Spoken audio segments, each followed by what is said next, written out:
Hello friends, मैं एक बार फिर आ गया हूँ लेकर के भौतिक विज्ञान का चैप्टर क्लास 10th का आप लोग के बीच में लेकर के चैप्टर का नाम है विद्युत धारा। आइए देखते हैं विद्युत धारा कहते किसे हैं। ठीक, इंग्लिश में धारा को बोलते हैं करंट। धारा को क्या बोलते हैं? करंट बोलते हैं। और सबसे पहले हम लिखेंगे धारा कहते किसे हैं, तो धारा को डिनोट करते हैं आई से। ठीक, आई बराबर क्यू अपॉन टी। आई हमारा क्या है? धारा है। क्यू क्या है? आवेश है।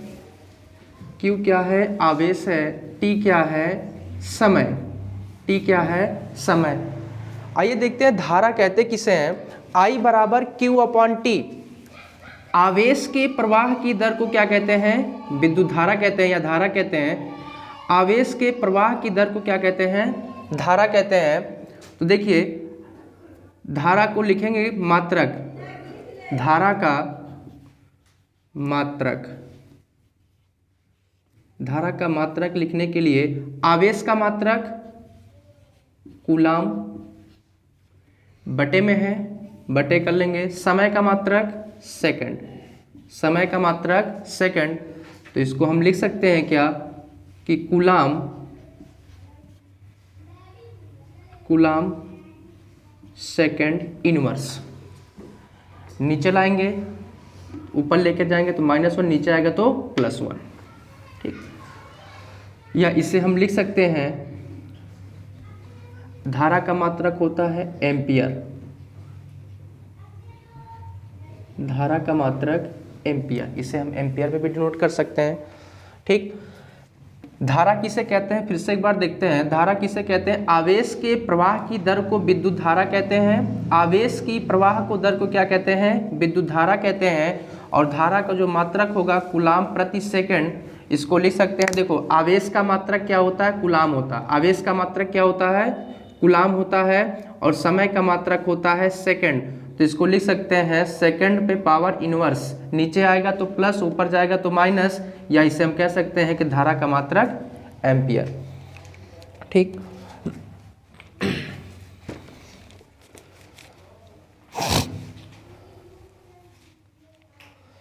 अब लिखेंगे आवेश किसे कहते हैं। आवेश किसे कहते हैं? आवेश किसे कहते हैं? आवेश को डिनोट करते हैं Q से, तो Q बराबर N इंटू E। आवेश किसे कहते हैं? इलेक्ट्रॉन की प्रवाह की दर को क्या कहते हैं? आवेश कहते हैं। इलेक्ट्रॉन की प्रवाह की दर को क्या कहते हैं? आवेश कहते हैं। तो देखिए, इससे आवेश का मात्रक होता है, आवेश का जो मात्रक होगा कूलाम होगा। आवेश का मात्रक कूलाम होगा। आवेश का मात्रक कूलाम होगा। तो इसे हम कह सकते हैं कि, या अब अगर इलेक्ट्रॉन का पूछेगा तो E बराबर, या हम कह सकते हैं इलेक्ट्रॉनों की संख्या बराबर N बराबर, पहले इसे लिखेंगे कि N इंटू E बराबर Q। अगर हमें इलेक्ट्रॉनों की संख्या निकालना है तो N बराबर Q अपॉन E। इसको E को डिवाइड में ले आएंगे। ठीक, इलेक्ट्रॉनों की संख्या आ जाएगा।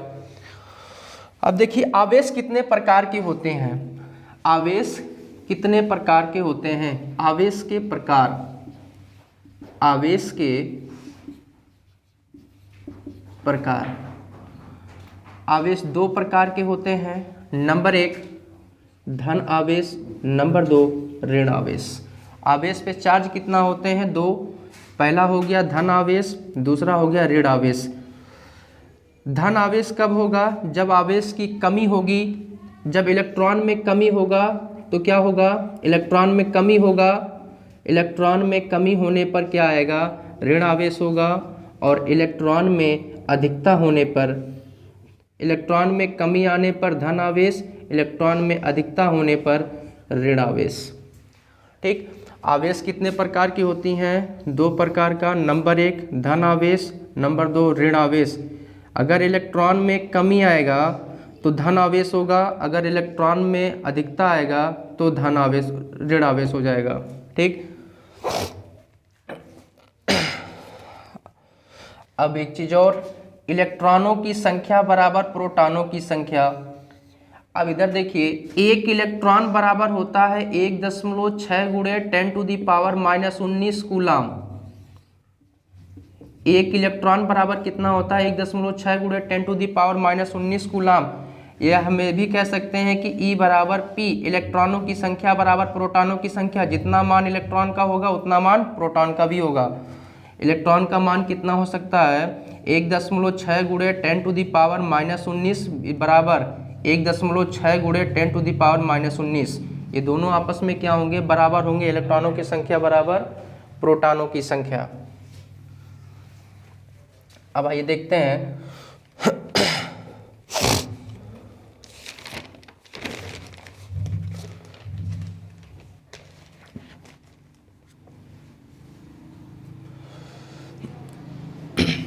देखिए आवेश, प्रतिकर्षण और आकर्षण। यदि प्लस और माइनस होगा, अब देखिए आवेश कितने प्रकार की, दो प्रकार की हैं। अगर धन आवेश होगा तो क्या होगा, इलेक्ट्रॉन में कमी होगा। अगर ऋण आवेश होगा तो इलेक्ट्रॉन में क्या होगा, वृद्धि होगा। अगर ऋण आवेश होगा तो इलेक्ट्रॉन में क्या होगा, वृद्धि होगा। तो देखिए ये आवेश पे चार्ज होता है प्लस और माइनस, ठीक। अगर ये प्लस और माइनस किस पे, आवेश पे चार्ज होता है। आवेश पे दो ही चार्ज होते हैं, एक तो धन आवेश, दूसरा ऋण आवेश। अगर ऋण आवेश आएगा तो क्या करेगा, इलेक्ट्रॉन को क्या करेगा, प्रतिकर्षित करेगा। इलेक्ट्रॉन को क्या कर देगा, प्रतिकर्षित कर देगा। अगर दोनों चार्ज सेम होगा तो प्रतिकर्षण होगा। अगर एक निगेटिव और एक पॉजिटिव होगा तो क्या करेगा, आकर्षित करेगा। क्या करेगा, आकर्षित करेगा, ठीक। अगर ऋण आवेश है तो प्रतिकर्षित होगा, अगर धन आवेश और ऋण आवेश होगा तो क्या करेगा, आकर्षित करेगा, ठीक। आवेश पे चार्ज हो गया। अब देखिए 1 मिली एम्पियर बराबर होता है, 1 मिली एम्पियर बराबर होता है, 1 मिली एम्पियर बराबर होता है 10⁻³ एम्पियर, 10⁻³ एम्पियर। 1 मिली एम्पियर बराबर 10⁻³ एम्पियर, या 1 माइक्रो एम्पियर बराबर 1 माइक्रो एम्पियर बराबर इसका 2 गुना 3⁻6 एम्पियर। 1 मिली एम्पियर बराबर 10⁻³ एम्पियर और इसका 2 गुना 1 माइक्रो एम्पियर बराबर 10⁻, इसका 2 गुना 3 दूना 6 एम्पियर, ठीक। इस सवाल लगाते समय इसका यूज होगा, ठीक है। देखिए अब लिखेंगे सवाल, डाल दें, सवाल नोट करेंगे।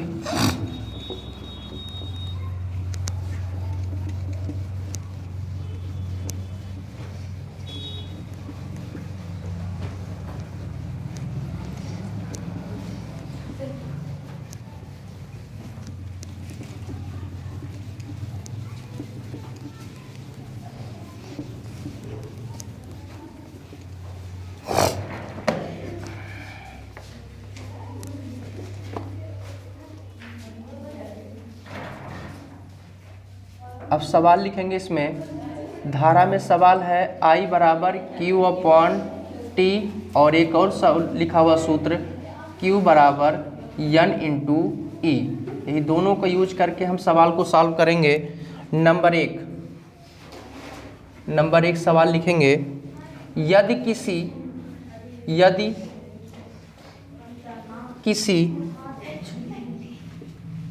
चालक में प्रवाहित धारा 2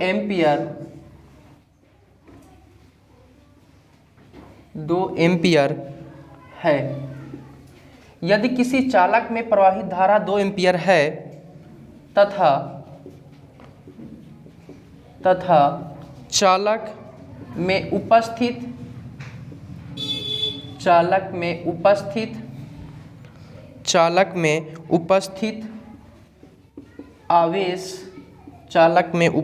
आवेश 4 कूलाम है। चालक में उपस्थित आवेश 4 कूलाम है तो आवेश के प्रवाह का समय ज्ञात कीजिए। समय ज्ञात कीजिए। देखिए, सवाल सॉल्व करते समय सबसे पहले डेटा को मिलाएंगे। फिजिक्स में सबसे पहले सवाल को हल करते समय डेटा को मिलाएंगे। आपको पता है कि धारा का मात्रक एम्पियर होता है, धारा का मात्रक एम्पियर होता है और आवेश का मात्रक कूलाम होता है। तो इसे पता चल जा रहा, सिंबल से पता चल जा रहा कि आई का मान कितना दे रखा है, 2 एम्पियर। आई का मान कितना है, 2 एम्पियर। धारा से हम डिनोट करेंगे, फिजिक्स में पहले डेटा मिलाएंगे। यदि किसी चालक में प्रवाहित धारा किससे प्रेजेंट करते हैं, आई से प्रेजेंट करते हैं, तो आई की वैल्यू कितना है, 2 एम्पियर है। तथा चालक में उपस्थित आवेश किससे प्रेजेंट करते हैं, क्यू से, जिसका मान कितना, आवेश का मात्रक कूलाम होता है। क्यू का मान कितना दे रखा है सवाल में, 4। ठीक, कूलाम हो गया। आवेश के प्रवाह का समय ज्ञात कीजिए। तो समय देखिए, हम बता दिए थे कि पहले Q बराबर N इंटू ई होता है। देखिए, आवेश क्या कहता है कि इलेक्ट्रॉन के प्रवाह की दर को हम क्या कहते हैं, आवेश कहते हैं। इलेक्ट्रॉन के प्रवाह की दर को क्या कहते हैं, आवेश कहते हैं। तो देखिए, हमें निकालना क्या, इसमें समय निकालना है। एक तो ये फेल हो जाएगा, ये नहीं लगेगा क्योंकि इसमें टी कहीं डिनोट नहीं दिख रहा है, इस सूत्र में तो नहीं लगेगा टी। ठीक, एक तो पहला हो गया। और दूसरा लगाएंगे आई बराबर क्यू अपॉन टी। अब देखिए, इसमें मिल गया टी, इसमें जब मिल गया तो इसी सूत्र को ही लगाएंगे क्योंकि टी हमसे सवाल में पूछ रखा है। ठीक, तो देखिए आई बराबर क्यू अपॉन टी। अब देखिए क्रॉस गुणा कर लीजिए तो क्या हो जाएगा, आई इंटू टी बराबर क्यू। क्रॉस गुणा कर लेंगे, हमें टी निकालना है। तो टी बराबर, ये इंटू में उधर जाएगा, डिवाइड कर देगा, आई हो जाएगा टी बराबर क्यू अपॉन आई। तो देखिए Q का मान कितना दे रखा है, 4 एम्पियर रख लेंगे। I का मान कितना दे दिया है, 2। तो काट दीजिए, 2 दूना 4, तो T की वैल्यू कितना आ जाएगा, 2। समय का मात्रक सेकंड। ये आंसर हो गया। ठीक, आइए फिर से देखते हैं। डेटा को मिलाने के बाद सबसे पहले Q बराबर, यानी ये तो नहीं होगा सवाल में, T इसमें कहीं नहीं दिखा है तो ये नहीं लगेगा। फिर दूसरा हम पढ़ करके आ रहे हैं कि I बराबर क्यू अपॉन टी। इसमें डेटा मिल गया, टी हमें निकालना है। तो क्या करेंगे, क्रॉस गुणा कर लेंगे क्योंकि टी हमें फाइंड करना, सवाल में समय पूछ रहा है। तो I बराबर क्यू अपॉन टी हो गया, तो I इंटू टी बराबर क्यू हो गया, तो टी बराबर क्यू अपॉन आई हो जाएगा। क्यू की वैल्यू दे रखा कितना, 4 है, 4 रख देंगे। I की वैल्यू कितना है, 2 है, 2 रख देंगे, तो टी बराबर 2 सेकेंड। ये हमारा आंसर हो जाएगा। फिर अगला सवाल देखते हैं।